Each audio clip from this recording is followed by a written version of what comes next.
And speaking of tempo naman, para sa Team Spirit, they're the ones going to find that Marami na tayong nakita. Parang nagiging si JP hindi ang Abu Dhabi side ng team. Sobrang bigat na itong araw na ito kasi may malalaglag. May kagad one shot going into Stormy pero binalikan siya ng SRG! And Humes gets the first blood on to one shot! gaano pa ba kabilis yung hinahanap nyo? Tinanong si Humes, gaano kabilis? Yes. Oo. Ayan na naman tayo sa mga yes and ayan talaga yung ina-expect natin kapag may jawhead sa inyong kalaban. Nako, Sawo. At ngayon, Sawo! Shadow kill from the Hayabusa. 2 kills already para sa SRG. Pero hindi pa tapos si Humes. Sabi niya, yum talaga yung jungle dito ng Team Spirit. Pero hinagis pabalik si One Shot. And yung Suyu may damage output din naman. Si Kid Bomba helping out One Shot in Team Spirit. Finding one on the board.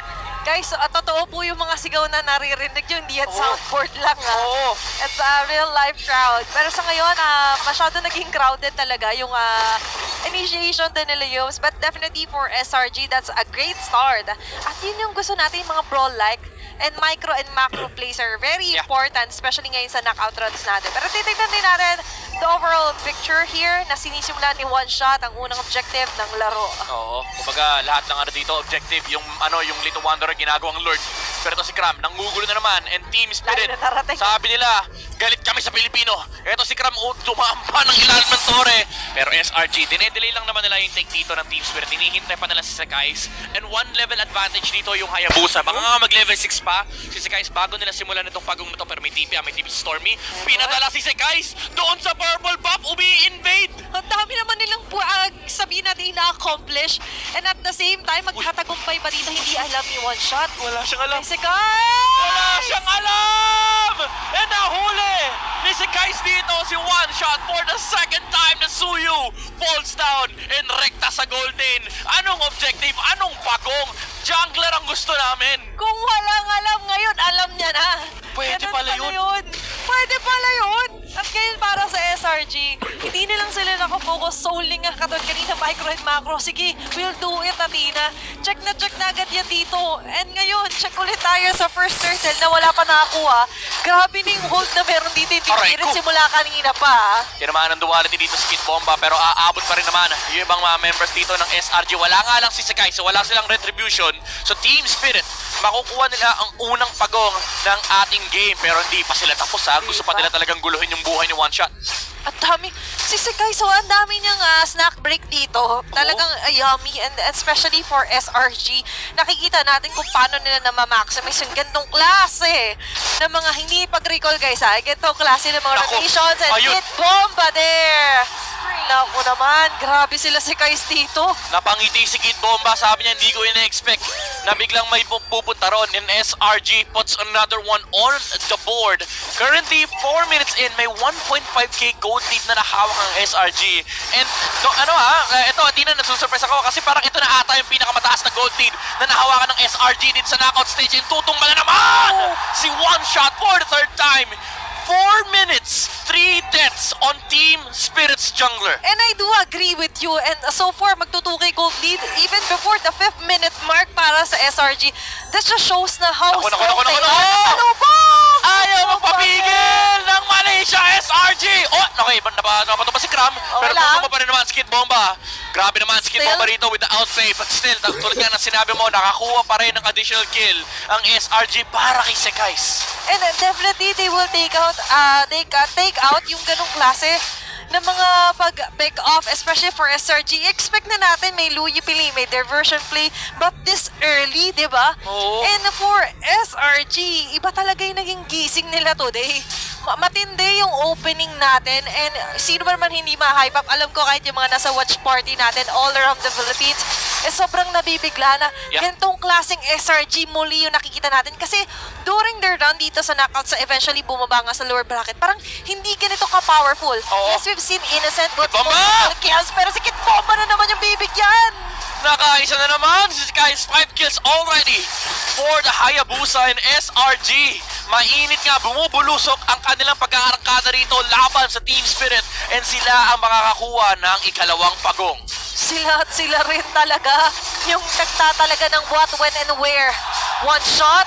Naku po, Sa galubog pa. meron na naman. Stormy with the diversion setups, delivering kills. Time and time again for SRG.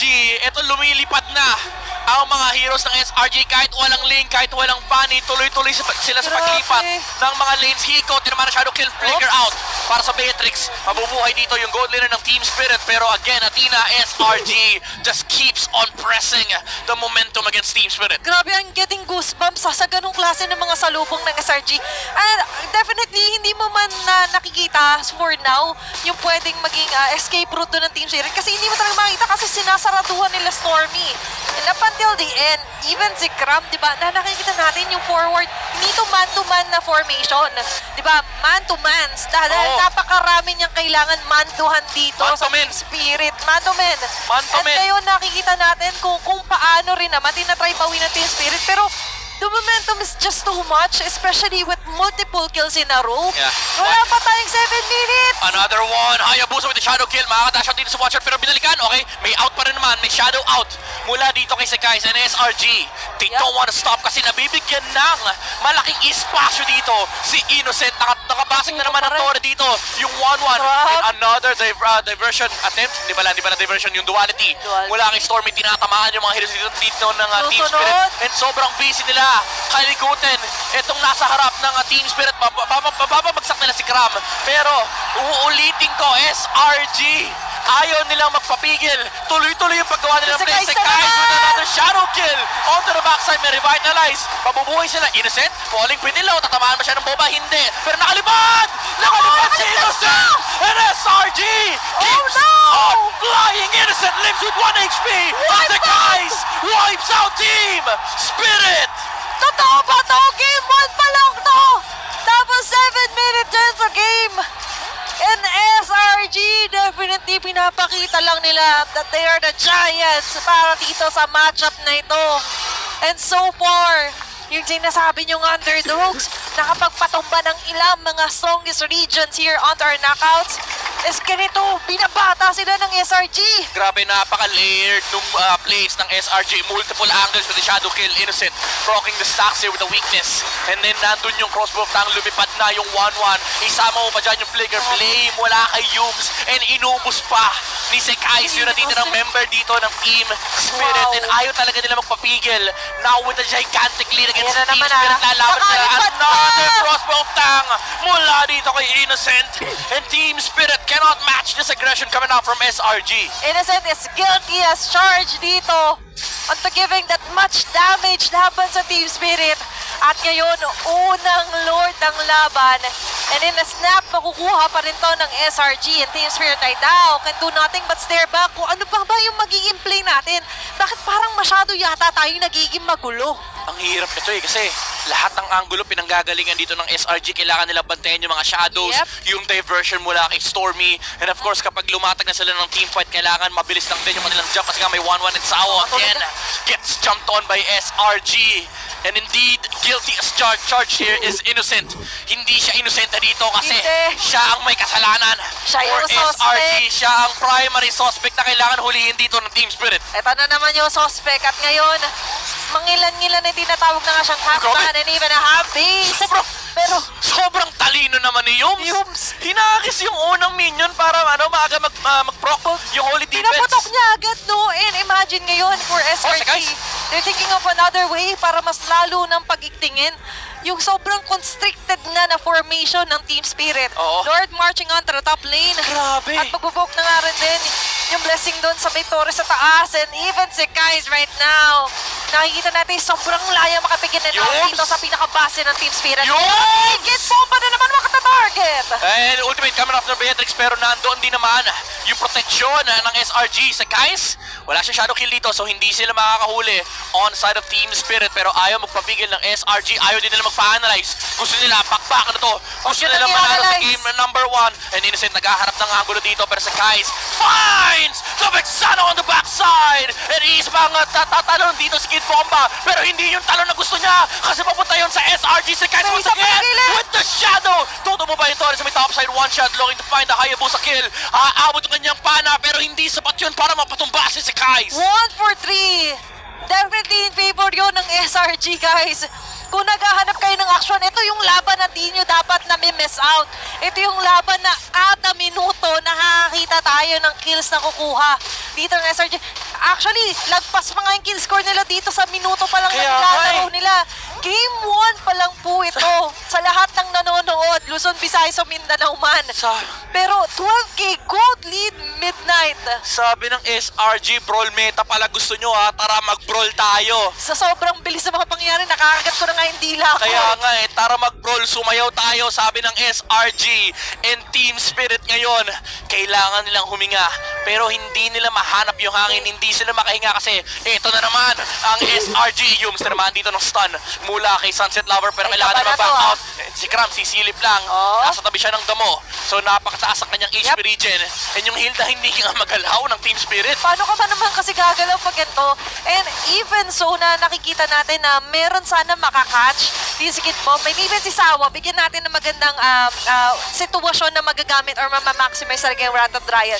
Kasi yung pinakamagandang sitwasyon na yun nagugulo kasi nga may innocent, may Sekais bigla na babawasan. Sino ba dito yung nakakapagpahirap sa inyo? Yung turo nyo. Oo. And even Stormy, just setting the time kung saan ba tayo mag-eyeball. Yung Grand Eyeball na susunod lagi dito, yung SRG. At ngayon, pangalawang Lord, walang kahirap-hirap na kukuha pa rin ng SRG. Yep, and now, Team Spirit locked inside their base. Naka-quarantine. Na naman. Ang Team Spirit ngayon, pinapalibutan sila ng kabuuan ng Malaysia.